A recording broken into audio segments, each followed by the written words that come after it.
Very good day everybody. General studies के paper 2 के आपके साथ चर्चा चल रही है और इसका क्वेश्चन नंबर 10 जो इंटरनेशनल रिलेशन वाला सेक्शन है उस पर है।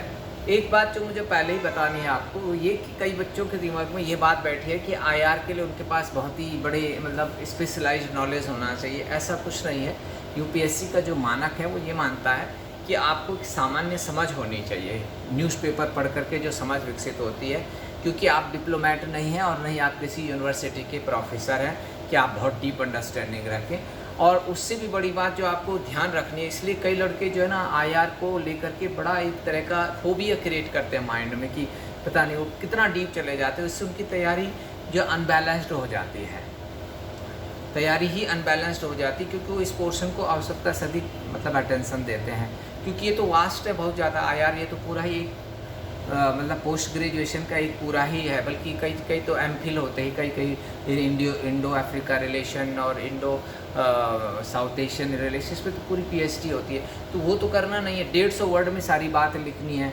इसलिए सामान्य समझ विकसित कीजिए और एरियाज़ को नेगलेक्ट करके इस एरिया पे ज़्यादा डीप कंसंट्रेशन मत कीजिए, बल्कि बैलेंस करिए, हर एरिया को बराबर बराबर महत्व दीजिए। क्वेश्चन ये अफ्रीका इंडो अफ्रीका रिलेशन पे है और बहुत अच्छा क्वेश्चन है। आपका आंसर फैक्ट पे आधारित होना चाहिए और आईआर में, और कुछ उसमें एक तरह का आपका एक असेसमेंट बेस्ड आंसर होना चाहिए, असेसमेंट बेस्ड, ठीक, फैक्ट प्लस असेसमेंट, आप कितना अनुमान कर पा रहे हैं। तो क्वेश्चन ये है कि if the last few decades were the Asia's growth story, the next few are expected to be Africa's. In the light of this statement, examine India's influence in Africa in recent years.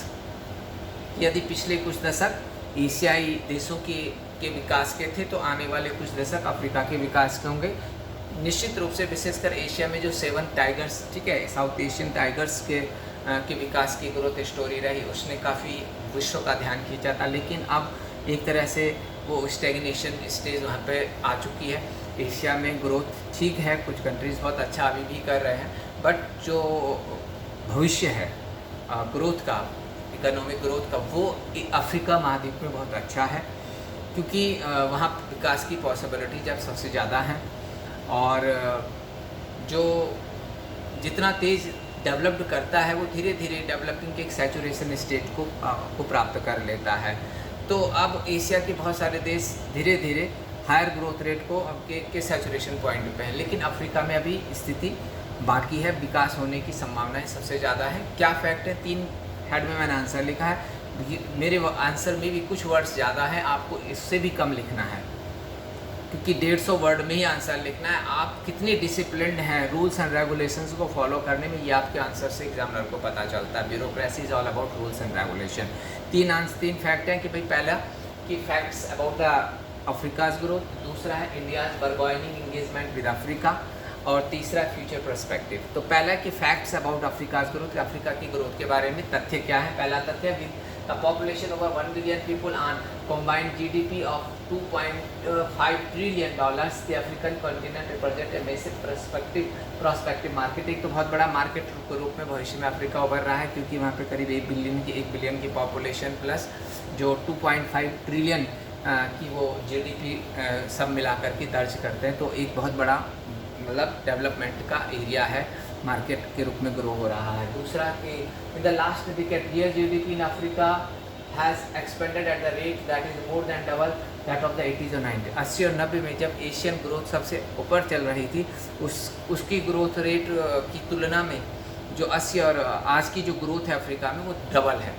जो उनकी 80 और 90 में थी, उसकी तुलना में 1900 मतलब 2000 के जो 2010 और 2020 के बीच की जो इनकी ग्रोथ है वो डबल है 80 और 90 की तुलना में। That African countries including Rwanda, Senegal and Tanzania making it one of the world's largest growth pole. कि तंजानिया, रवांडा जैसे जो देश हैं, ये एक नई ग्रोथ पोल के रूप में अपनी उपस्थिति दर्ज कर रहे हैं। काफ़ी हाई ग्रोथ रेट इन देशों में चल रही है। अब भारत का जो वहाँ पर फैक्ट है वो ये है कि भारत के लिए अफ्रीका बहुत महत्वपूर्ण है क्षेत्र है। The African nations form a critical part of India's Indo-Pacific strategy, with country having signed multiple trade, defense and shipping agreement। Bharat के लिए जो एशिया पैसिफिक स्ट्रैटेजी, उसकी दृष्टि से अफ्रीका बहुत महत्वपूर्ण है। और भारत ने इसी कारण, ठीक है, एशिया पैसिफिक क्षेत्र में अपनी रणनीति को मजबूत करते हुए कई अफ्रीकी देशों से ट्रेड, डिफेंस और शिपिंग के एग्रीमेंट करे हैं पिछले 1-2 दशक में, विशेषकर पिछले दशक में।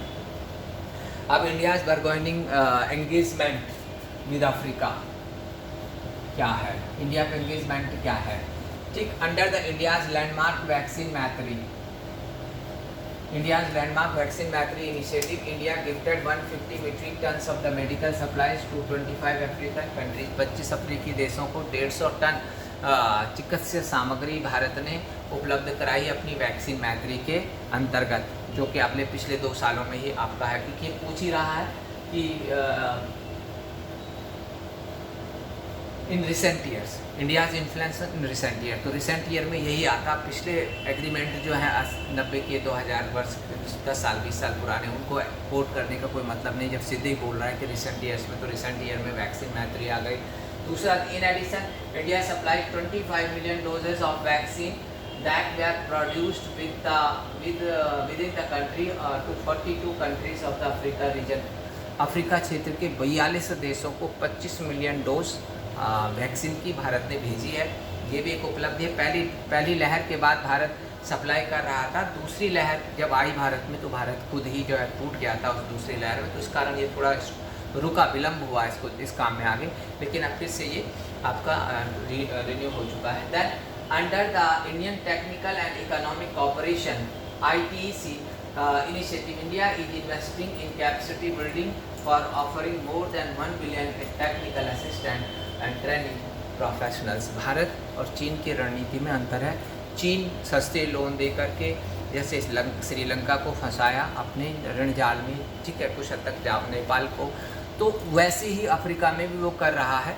और अफ्रीका में आज देखिए कि श्रीलंका के साथ कहीं भी चाइना किसी भी रूप में खड़ा नहीं है, केवल वो एक तरह से ऋण जाल में फंसाने की जो कोशिश करता है, अफ्रीका में भी वही कर रहा है। अफ्रीका में ये हैवी इन्वेस्टमेंट चाइना ने किया है, लेकिन वो चाइनीज़ लोगों को ही वहाँ ले जा कर के काम देता है, वहाँ के लोकल अफ्रीकन्स को नहीं देता, जबकि भारत वहाँ पे प्रोफेशनल्स को तैयार कर रहा है, टेक्निकल एजुकेशन में इन्वेस्टमेंट कर रहा है, वहाँ के लोगों को तैयार कर रहा है। इसलिए भारत की बहुत अच्छी गुडविल है और कई बार संयुक्त राष्ट्र सुरक्षा परिषद में जो चुने जाते हैं अस्थायी सदस्य, उसके लिए वोटिंग में आपने देखा होगा कि भारत के फेवर में बहुत हैवी वोटिंग हो पाती है। इसका कारण ये कि भारत की अफ्रीकी क्षेत्र में काफ़ी अच्छी गुडविल बनी है।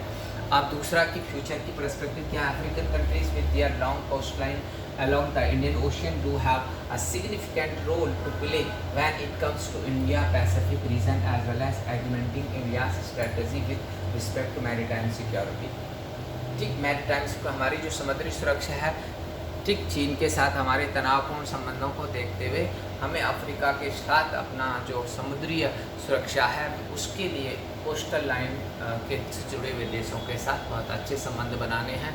एक और कारण कि भारत को अफ्रीकी रीजन को क्यों महत्व देना जरूरी है, जो मैं बता देता हूँ। With the growing Chinese interference in Indo Pacific water, popularly known as necklace of diamonds strategy, इसको याद रखिएगा, necklace of diamond strategy, it becomes imperative for India to develop close coordination with coastal Africa nations. ठीक है, तो ये था कि भाई भारत को आप सारांश में इसमें लिख सकते हैं कि चाइना के बढ़ते प्रभाव, लेकिन चाइना और भारत के जो अफ्रीका रणनीति है उनमें अंतर है। चाइना एक्सप्लॉइट करना चाहता है, ठीक है, दोहन करना चाहता है, शोषण करना चाहता है, जबकि भारत वहाँ पे सक्षमता निर्माण की रणनीति के साथ काम कर रहा है और इस कारण भारत के फेवर में वहाँ पर बहुत ही अच्छी सद्भावना या गुडविल का निर्माण हो रहा है। Thank you.